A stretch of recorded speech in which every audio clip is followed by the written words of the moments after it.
Think about the moment you realized Alpha Phi Omega was more than just meetings, more than just service hours, more than something to just put on your resume. Maybe it was the first service project where you felt like you actually mattered. Maybe it was a late night conversation with someone who started as a stranger and became family. Or maybe it was the moment you were trusted to lead before you felt ready. That moment, that's what Alpha Phi Omega is really about. And that's why this podcast exists. Welcome to Leading for Good, the Alpha Phi Omega Story, and our national podcast. I'm Chris Meschuk, and whether you're a brand new member, a chapter officer, or someone trying to figure out how APO fits into your already busy life, this podcast is for you. This isn't a lecture. It's not just another training module. And it's definitely not just about policies and procedures. This is a space for real conversations about leadership, service, and brotherhood, and what those things actually look like on campuses across the country. So in each episode, we'll hear from members, alumni, and leaders who've lived the APO experience and who are still learning from it. So if you've ever wondered, why does APO matter? How is this actually helping me grow? And how do I make the most of my time here? You're in the right place. So Alpha Phi Omega has been around for a century. But the question we want to ask today is simple. Why does APO matter now? College looks different than it did 10 or even 5 years ago. Students are balancing classes, jobs, family responsibilities, and a constant sense that they should be doing more. So where does APO fit into all of that? And I thought, no better person to have this conversation with, especially on our first episode, than Disraeli Smith, our national president. So Disraeli, welcome to the podcast.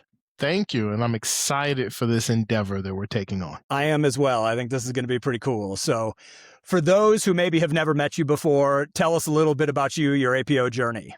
Yeah, absolutely. So as Chris mentioned, I'm Disraeli Smith. I was initiated at the Kappa Delta chapter of Florida A&M University in the spring of 2007. My undergraduate experience with APO ran the gauntlet of chapter positions. I was a chapter president, I was a vice president of membership, etc. The most notable thing outside of my chapter that I did as a student is I got to be the student chair for our 2010 National Convention in Atlanta, which, introduced me to a lot of alums, as one can be expected, and helped grease the pathway towards joining Regent staff and eventually joining the board of directors.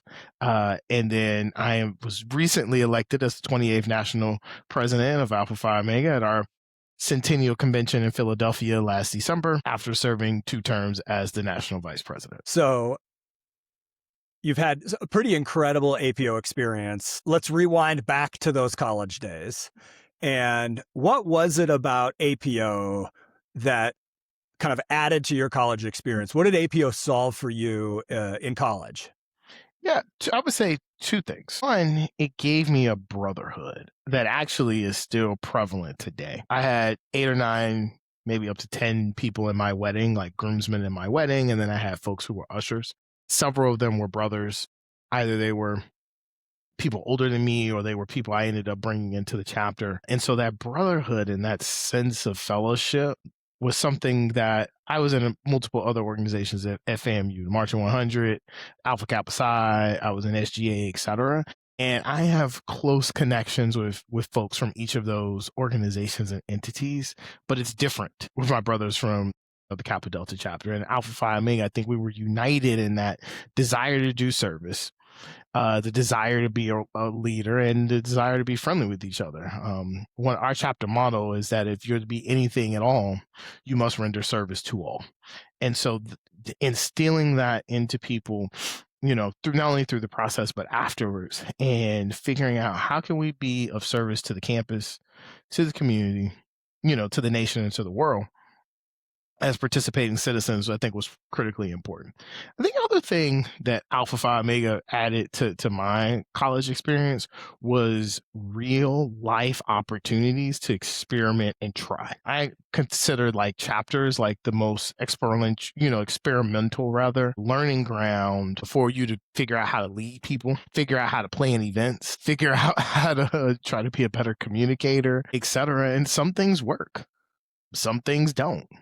And you can try out different tactics, see what works, see what doesn't, and figure out your style. And those skills are transferable, to the professional setting when you graduate from college.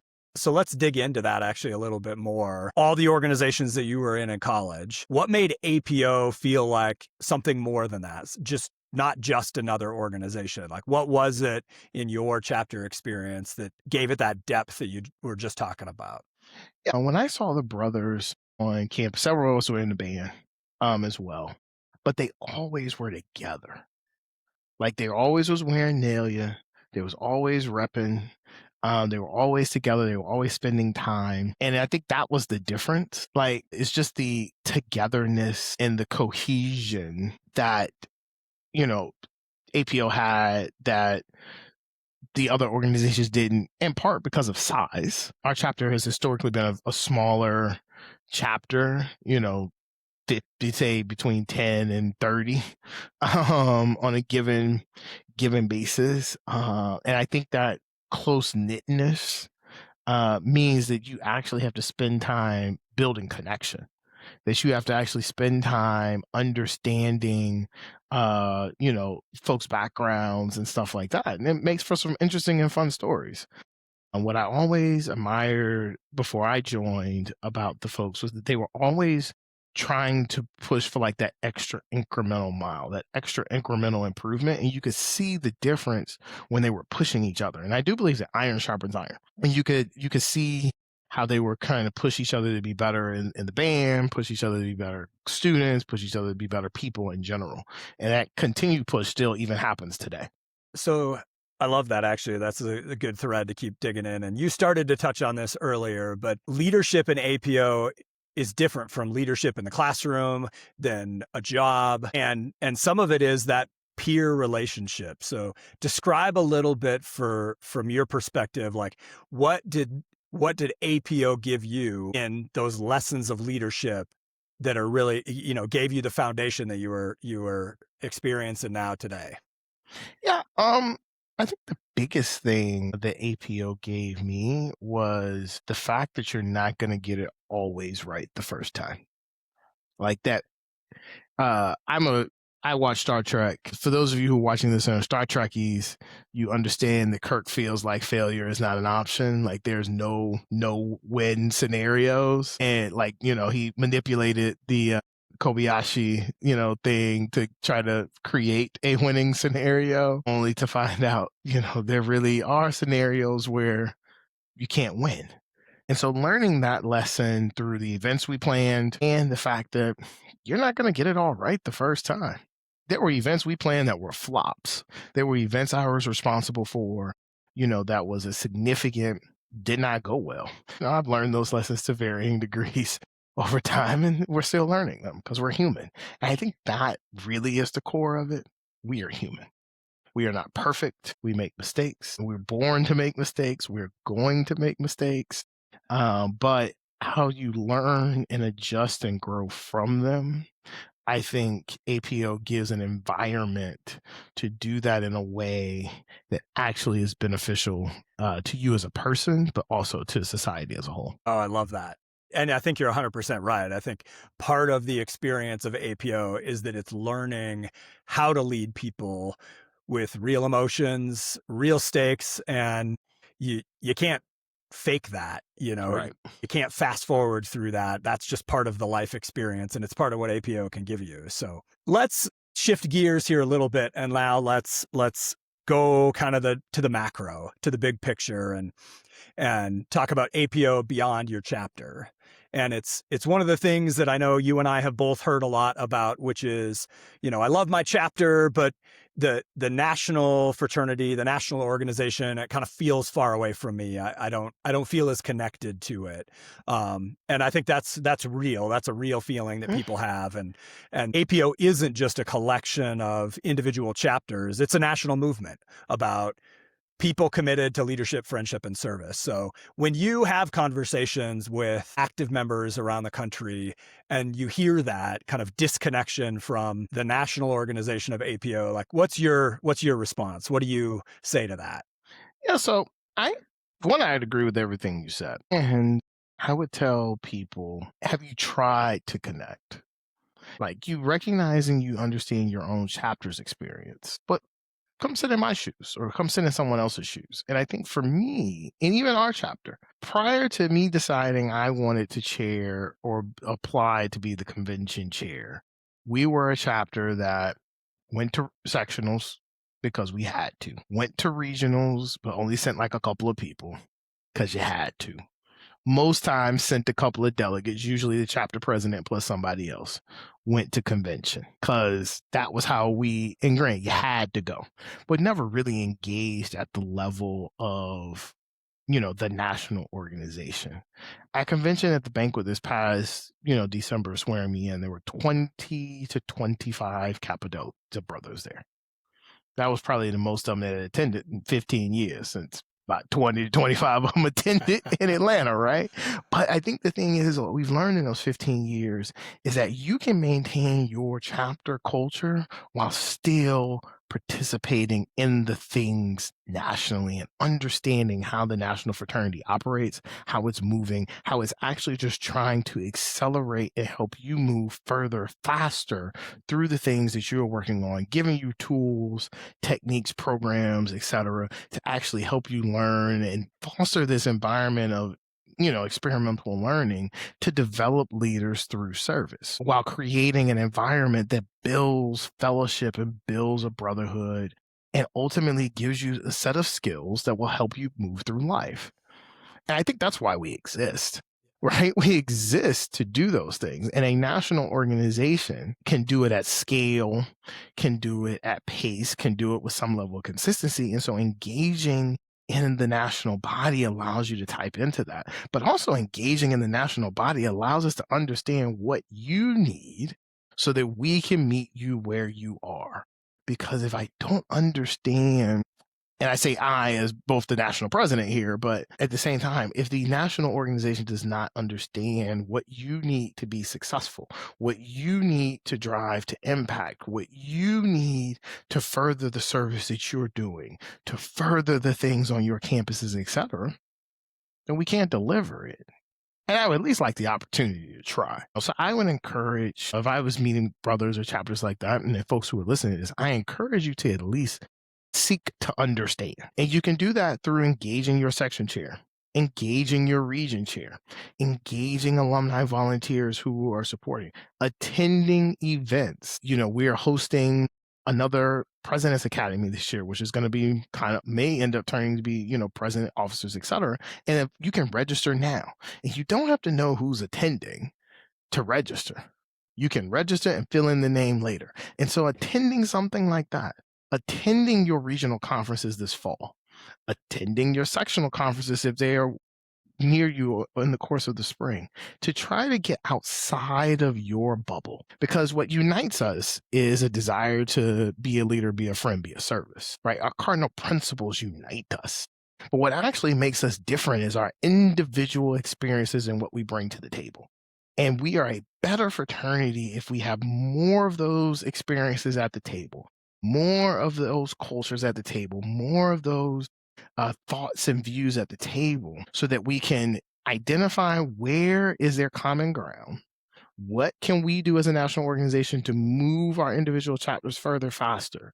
And then work on the margins to even deliver more impact and develop more leaders through doing service throughout the country and throughout the world. I think what you described there a little bit, and it was even my experience as a section chair when we would drive to the region conference, and here in the western part of the United States, you got to drive like a ways. Right. And I hear like some conferences like 10 hours from y'all.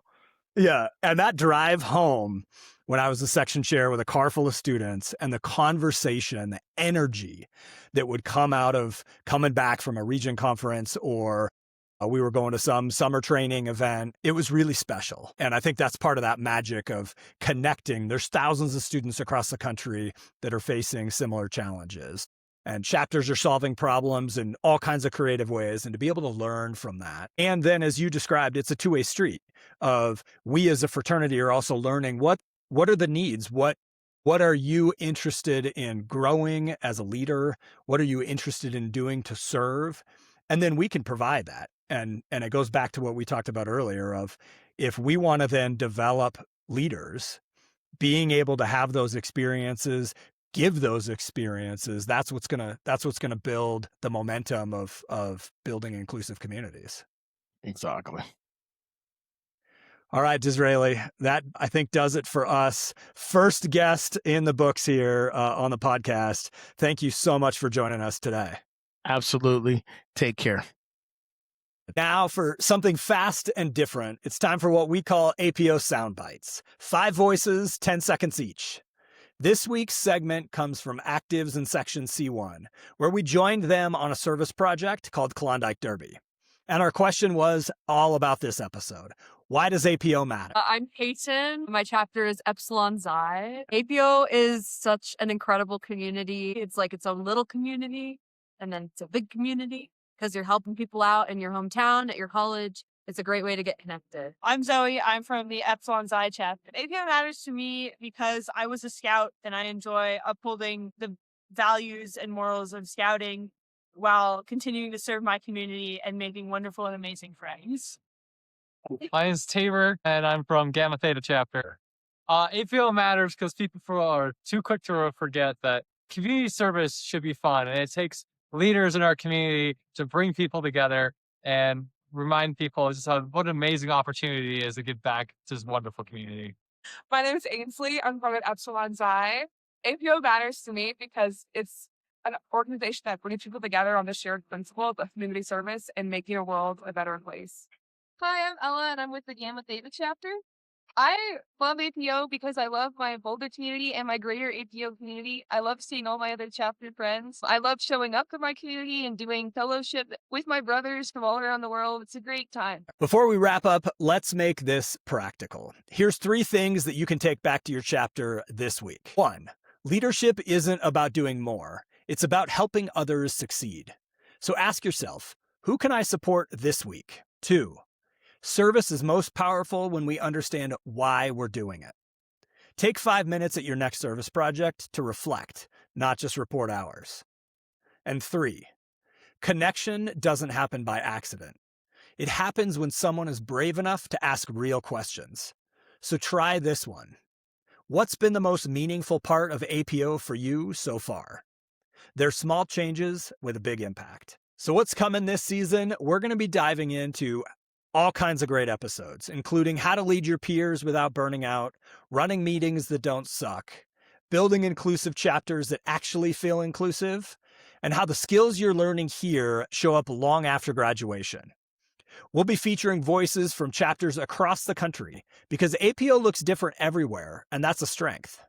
So as we close this episode, I'll leave you with this question, inspired by National President Disraeli Smith's inaugural address at the 2025 National Convention. If Alpha Phi Omega disappeared from your campus tomorrow, what would be missing? And if this episode resonated with you, share it with a brother. Bring it to a chapter discussion, or just sit with it for a minute. And make sure to follow Leading for Good wherever you listen or watch podcasts. And if you have a story, an idea, or a chapter that you think we should feature, we want to hear from you. Email me at podcast@apo.org. We'll see you next time. Because when we lead for good, we change more than our chapters, we change ourselves.